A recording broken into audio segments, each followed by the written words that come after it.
And ನಮ್ಮಪ್ಪಂಗೆ ಮುಂಚೆಯಿಂದ industry ಅಂದರೆ ಒಂಥರ ತುಂಬ ಇಷ್ಟ, ಆ್ಯಕ್ಟ್ ಮಾಡಬೇಕು ಅದು ಇದು. ಬಟ್ ಕಾರಣಾಂತರಗಳಿಂದ ಅವ್ರು ಮಾಡೋಕ್ಕಾಗಲಿಲ್ಲ.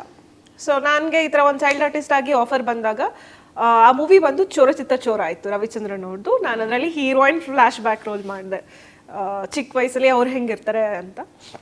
ಅದು ನಂದು first movie as a child artist. ಎಷ್ಟು ಖುಷಿ ಅನಿಸುತ್ತೆ ಅಂದರೆ ಇವಾಗ ಹೇಳೋಕ್ಕೆ, ನನ್ನ ಚೋರಚಿತ್ರ ಚೋರ ಸೆಟ್ ಪಕ್ಕದಲ್ಲೇ ಶಬ್ದವೇದಿ ಹಾಕಿದ್ರು ಅವಾಗ ಸೆಟ್ಟು. ಈಗ ಎಲ್ಲರೂ ಹೇಳ್ತಾರಲ್ಲ, ನಾವು ಅಣ್ಣವ್ರ ಆಶೀರ್ವಾದ ತೊಗೊಂಡು ಇಂಡಸ್ಟ್ರಿಗೆ ಬಂದಿದ್ದೀವಿ ಅಂತ. ನಂದು ಲಿಟ್ರಲಿ ಹಾಗೆ ಆಗಿದ್ದು. ತುಂಬ ಚಿಕ್ಕ ಹುಡುಗಿ, ನಮ್ಮಮ್ಮ ಹೇಳಿದ್ರೆ ಹೋಗು ಹೋಗು ಹೋಗು ರಾಜ್ಕುಮಾರ್ ಇದ್ದಾರೆ, ಹೋಗು ನಮಸ್ಕಾರ ಮಾಡೋ, ಹೋಗು ಫೋಟೋ ತೆಗೆಸ್ಕೊ ಹೋಗು ಅಂತ. ಬಟ್ ಅನ್ಫಾರ್ಚುನೇಟ್ ಇವಾಗಿನ ಥರ ಫೋನ್ಗಳಿರಲಿಲ್ಲ ಸೆಲ್ಫಿ ತಗೊಳ್ಳೋಕ್ಕೆ ಅದು ಇದು.